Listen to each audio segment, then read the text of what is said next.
Bismillah ar-Rahman ar-Rahim. Let us continue with our tafsir of Surah Al-Baqarah bihawlillahi wa quwwatih, and we are on ayah number 273. قال الله تبارك وتعالى للفقراء الذين أحصروا في سبيل الله لا يستطيعون ضربا في الأرض يحسبهم الجاهل أغنياء من التعفف تعرفهم بسيماهم لا يسألون الناس إلحافا وما تنفقوا من خير فإن الله به عليم. We're still on the topic of nafaqah, spending, and Allah Jalla wa Ala tells us here that the spending should be for the fuqara. These are the poor people who do not have enough for their needs for one whole year, and such people are entitled to the zakah. He says الذين أحصروا في سبيل الله.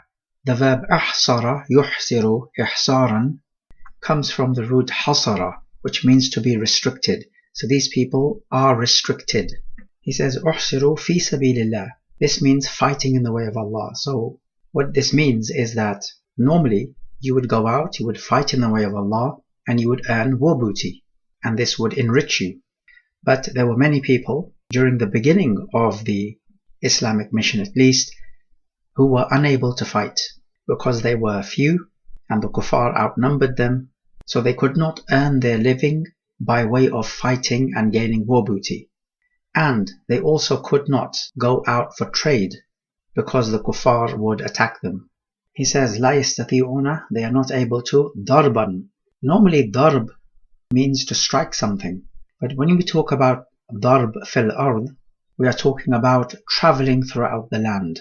And this is normally done as you go out to seek trade and earn your living. Nowadays, people do not go out of their city to trade. You can trade in your city. Circumstances are different.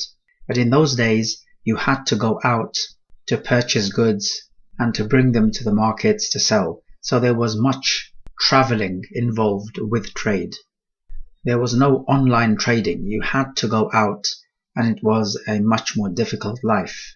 He says يحسبهم, from hasiba yahsabu, to consider something.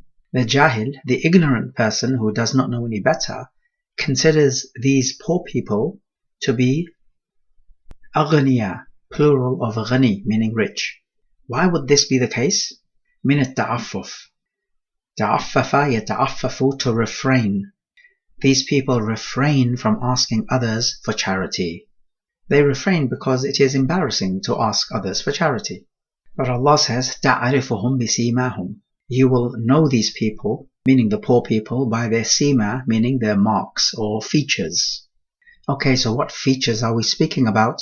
When a person is malnourished, you can tell he's malnourished by looking at him. He looks weak, emaciated, he looks humble. As opposed to somebody who is fat, you know he's not malnourished, therefore probably not poor. So these are the features spoken of. And there could be other matters as well, for example, rugged clothing and rugged looks. And you can tell a person is living a hard life out of poverty. He says they do not ask people ilhafa, this is a key word, which means alaha yulihu ilhahan. That is to say, to ask somebody and to press them on it. So, to ask with some desperation. They do not ask with desperation. However, we need to understand this properly. Yes, they do not ask with desperation. However, they do not ask neither in desperation nor without desperation. They do not ask at all. Because if they did ask, let's say gently, but without desperation, then they still are asking. So this would contradict with the previous part of the ayah, which says that the ignorant person does not know that they are poor because of ta'affuf. They refrain from asking.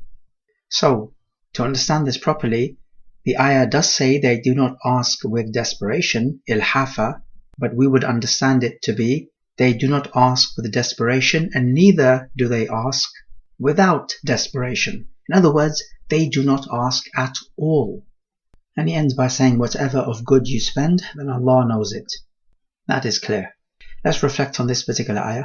Of course, we find that this ayah is all about the encouragement to give others in charity, those you know to be poor. However, let's take the antithesis of this ayah. This ayah is telling us that these poor people are unable to travel out in the land to earn a living. Now this could be for whatever reason. Maybe there are enemies, maybe these poor people are too weak, maybe they cannot afford to travel out. Whatever the reason may be, they are unable to travel out and earn a living. So such people are to be given from charity and from the zakah. Okay, that's fine, but the antithesis would be that if a person is able to go out and travel and just generally earn a living for themselves, then they are not entitled to the zakah nor any charity. And this agrees with the authentic hadith where two men came to the Prophet asking for zakah money. The Prophet looked at them and he saw them to be strong and healthy people. So he gave them the charity because they asked, and the Prophet never refuses. However, he did tell them that if you wish, I will give it to you. However, he told them, there is no share in the zakah for the one who is already rich or the one who is qawiyun muktasib. Qawi meaning strong and muktasib meaning one who can earn, from kasb meaning earning. So if you are healthy and can earn, you are not entitled to any zakah payment, nor any charity payment. You can be entitled to a gift. Rich people can certainly be given gifts, but the zakah, no.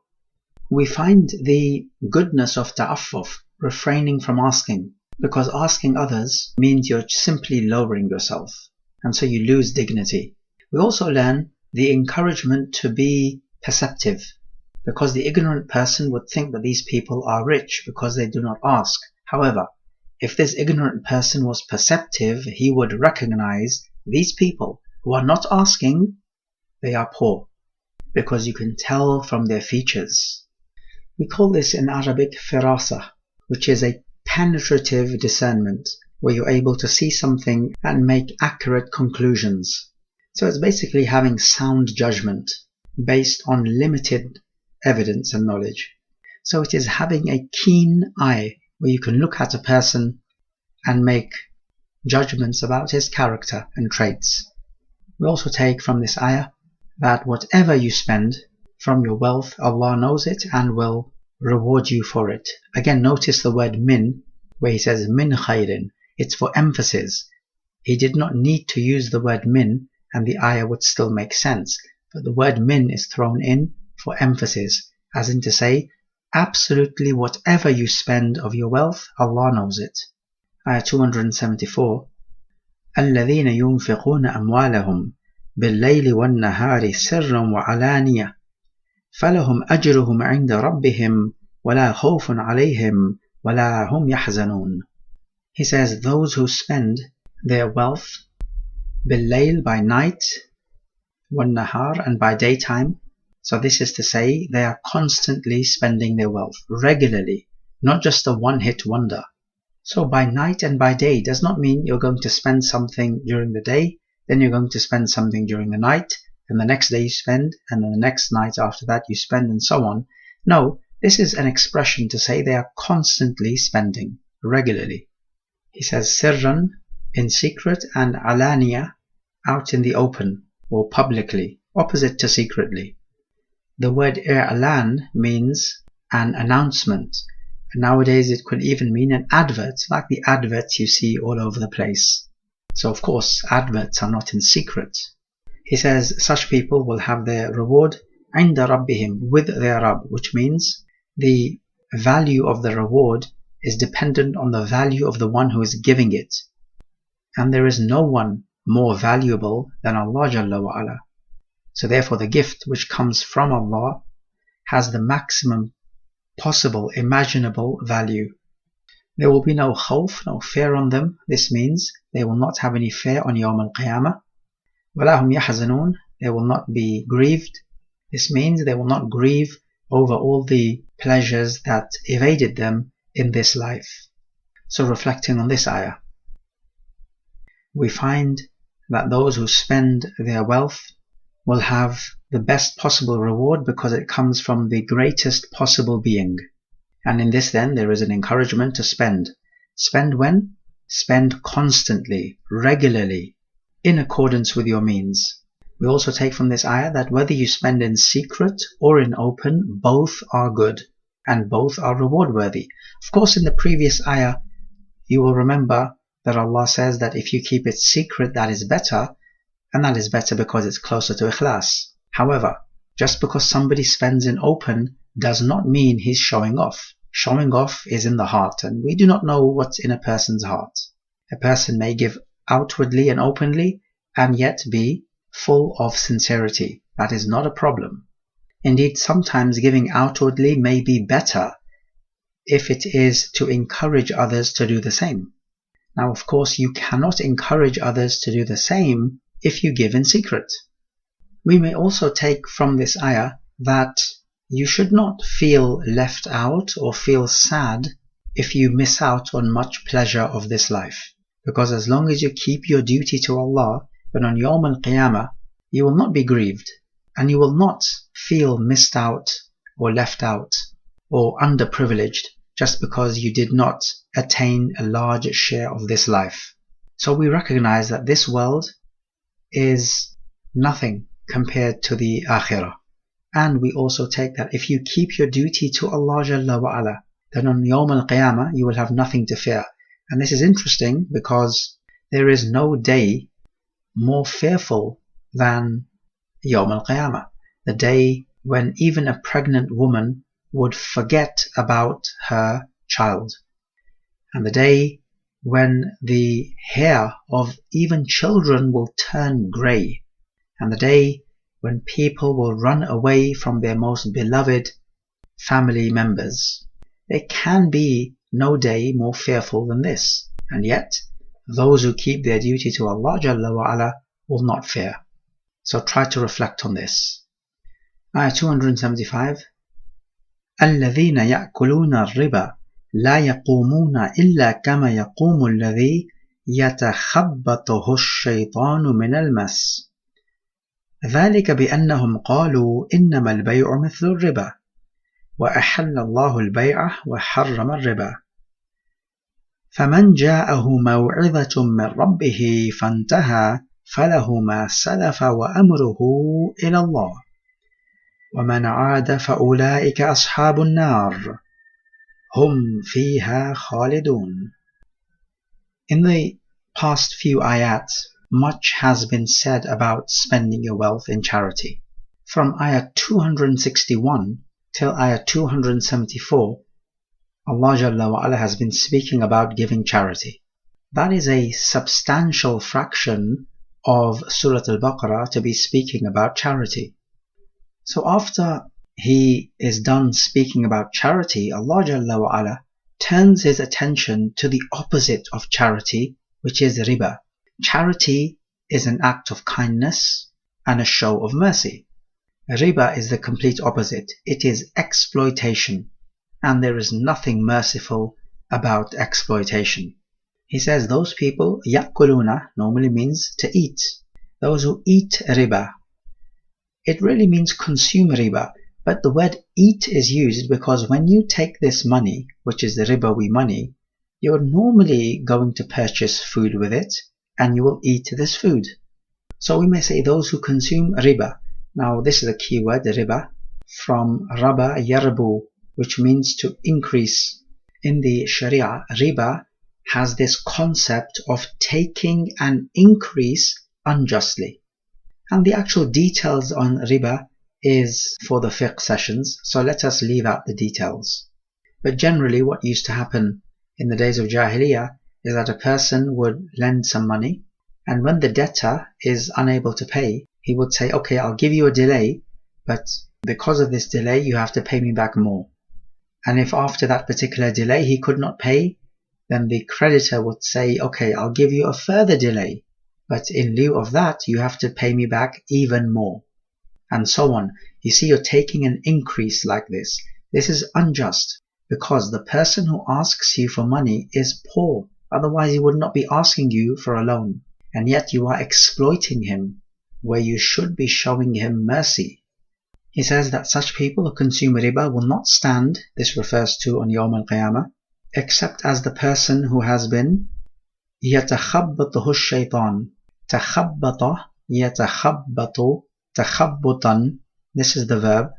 The root خبط means to strike something, ضرب. This verb means, in this context, that the shaitan beats this person senseless, meaning such a beating that takes his senses away. من المس. Now normally mas means to touch something.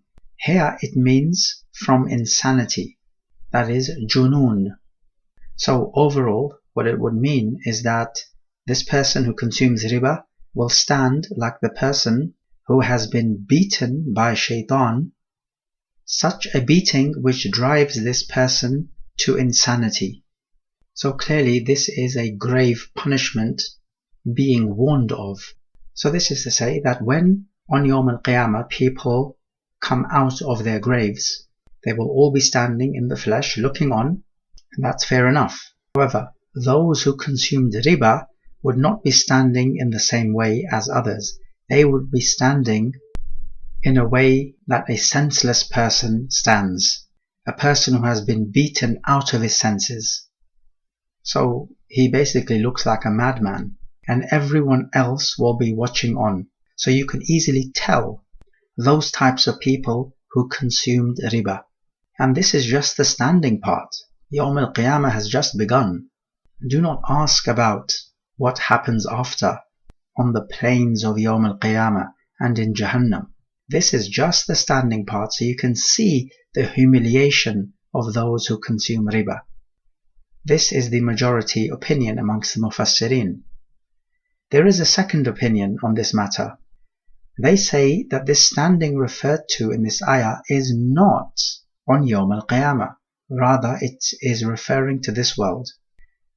The way they explain it is that they say that these people who consume riba are so infatuated with the love of money and the love of riba, it has driven them senseless. So when they stand, even though clinically speaking they are in their senses, so they're not mad from the clinical sense, but they are completely infatuated and drunk with their love of money and riba, and this is how they stand. They stand like senseless people.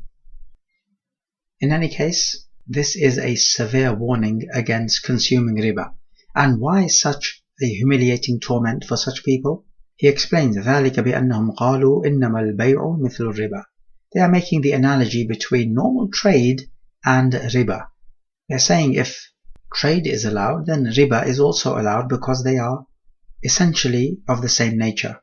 We notice that these people are completely blind to the difference between bay' and riba. You would think they would say that riba is like trade, but they're saying trade is like riba. They are saying the opposite to what they ought to be saying, which gives us the idea that they are completely blind to the difference. Even though riba is a type of trade, of course haram trade, Allah Jalla wa Ala has made it haram. This is the difference. And Allah has made normal trade halal.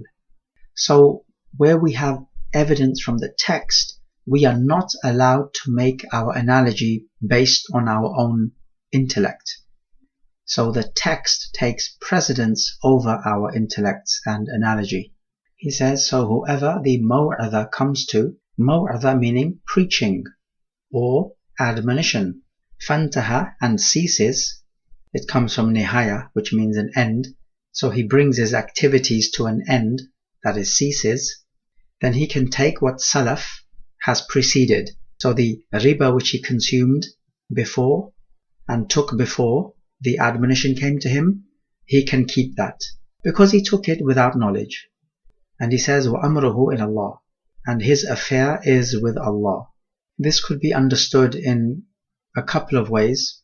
The first way is his matter is to Allah, meaning to say, if Allah wants, He could keep him steadfast in refraining from riba, or if Allah wants, He could leave him in the lurch, and such a person would go back to consuming riba. So this is like saying that Allah guides and misguides whomsoever He wills, based on His wisdom. Another interpretation is that his amr is to Allah, meaning Allah Jalla wa Ala alone is the one who orders him to do certain things, and prohibits him from certain things. He makes halal for him certain things, and he makes haram for him certain other things. All of this is to Allah, meaning His prerogative. This ayah could also apply to the Muslim as well. Let's say a Muslim who knows about riba but still consumes it, and then he repents, then if we say his matter is with Allah, then it means that if Allah wants, He can forgive him, and if He wants, He can punish him. Now such a person would be worthy of punishment because he consumed riba whilst he knew that he should not be consuming riba. So if Allah accepts his tawbah, then he will not be punished, otherwise he may well be punished. And then it says, وَمَنْ عَادَ, whoever returns, عَادَ يَعُودُ, to return, then those are the ashab, companions of the fire, meaning they will not leave it. هُمْ فِيهَا خَالِدُونَ, dwelling therein, خَالِدُونَ, forever. One might say here, but how can a Muslim be in the fire forever? We say the Muslim, if he deems riba to be halal, is no longer a Muslim, is a kafir, and therefore in the fire forever. It is also possible in the case of a Muslim to translate khalidun as not forever but for a long time, and this is acceptable in the Arabic language. And it is vital that we make mention of this because this is the type of ayah that the Khawarij and the Mu'tazila could use to support their madhab that the one who dies upon major sin is a kafir and in the fire forever. So reflecting on this harrowing ayah, we take immediately the humiliation promised for those who consume riba, and this would be on the majority tafsir. We may also take that it is possible for the shaitan to beat somebody down senselessly, and when people have a convulsion or a seizure, then certainly this could be because of medical reasons, so the brain malfunctioning, but it may also be because of the effects of a shaitan. So there are two possibilities. We learn that the people who argue for falsehood will come out with analogies to justify their falsehood. And we find this happening even today. People of falsehood always use analogies to justify their falsehood. So we need to be aware of this. We also notice in the ayah the reverse order of this analogy. It should have been that riba is like trade, but the ayah says it is because trade is like riba. So this tells you that these people dealing in riba are so infatuated with riba that they make riba the gold standard, and everything else like trade needs to be measured to riba. Just like the kuffar nowadays, they make their human rights as the gold standard, and everything else from any other worldview needs to be measured to their gold standard of human rights. This is how infatuated they are with human rights. We take that if you consumed or received any ribawi money or wealth before you had the knowledge of its hurma, the fact that it's haram, then that wealth is yours to keep, because you did this upon ignorance. However, now that you have the knowledge, you have no excuse. You will be taken to task. So the ruling applies to you for the future, not for the past. You can keep all your money from the past, but the threat given in the ayah is for the future. And we find that those who deal in riba will be in the fire, khalidun, and we explained this word khalidun because it can be a controversial topic. هذا والله أعلم.